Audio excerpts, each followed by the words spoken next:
Hi, Alexis. I love your leave behind. I would love to have this. It does look a little bit corporate, but I just still would be happy to have it and I would keep it around. And I also like the simplicity and the contrast of your logo and your website down here. .org, I'm wondering about that. Usually that's like a nonprofit. I don't know if you can get .com. It's something to consider. But just this is a fantastic leave behind.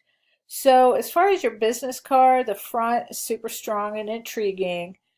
I'm sure you like purple, but it is really hard to read that text on that busy background. So consider making a bit of the cloud, like mostly dark around what you want somebody to do. So see if you can manipulate the darker areas to go underneath the contact information. And then it'll go in someone's brain much quicker.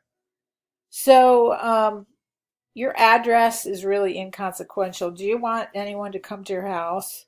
You don't, trust me. So consider taking that off. Just you want the phone number and the website and the email, but you don't want people coming to your house. What if you didn't do a good job? Or what if they didn't like it? You don't want them to have your address. But anyway, so I was also going to say it looks like you did this in Photoshop. And this is why you don't use Photoshop for graphic work. This is at 400%, but this is what it'll print like. You won't be able to read that at all. So if you have the time, go into Illustrator and make a vector version so it's always sharp no matter what.